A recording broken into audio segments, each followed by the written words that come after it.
I'd love to start off on something we've heard from a number of small business owners, which is the PPP program and the timing of it, particularly when it comes to restaurants like yours.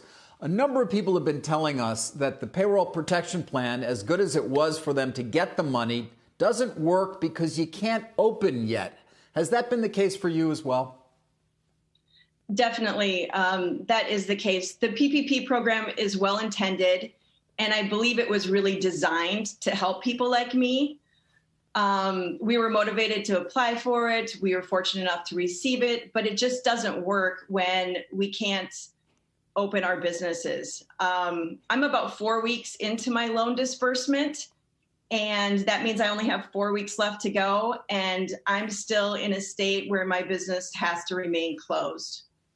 If at best case I get to open June 1st, that will leave me 2 weeks to use my funds, and it's just not enough time.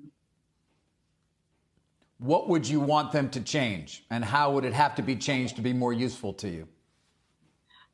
I mean, I think I need at least 2 months from the time that I'm allowed to be legally open.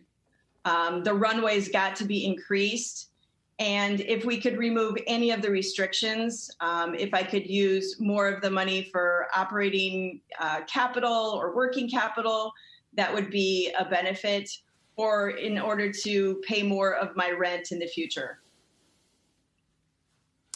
We began the segment, Stephanie, by noting the increase in cases in Minnesota. So what are you seeing on the ground there, and what are your expectations in terms of your ability to open and how you'll go about doing it when the time comes?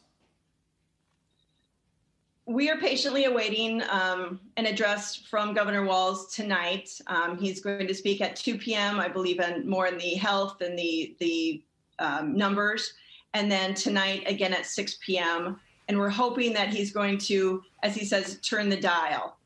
He's got a diagram of these little analog style dials that he's been using to show progress. And we're hoping he will turn the dial, which means more of us will be able to open. We're hoping for June 1st. We've been working actively. Some of my colleagues in the industry have started a group called the Twin Cities Restaurant Coalition, a very esteemed group of James Beard award-winning and very smart chefs. And, we're advising employee screening before coming to work, self-diagnosis, upon arrival at work, temperature taking, hand washing. Managers will endeavor to have conversations to confirm all of this during shift, enhanced personal hygiene and hand washing, and definitely an adequate supply of PPP for our customers and our guests. Masks and gloves, and social distancing, whether that be by limiting capacity or by physical, boundaries and barriers. And then for Minnesota, the other thing we really are pushing for is an expanded footprint outside. We'd love for our cities and our communities and our state to relax these boundaries to our sidewalks, even our parking lots and alleys and adjacent areas.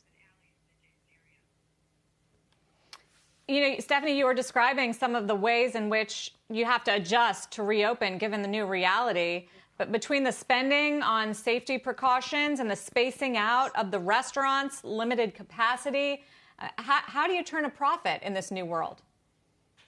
We aren't. I have 500 plus employees, and I really worry about them. I worry about our business surviving. I started this business back in 1993 with one restaurant. I sold my car. I was 21 years old, and I bootstrapped this thing. It's a classic American dream story. And nearly 30 years later, I worry if we can save it.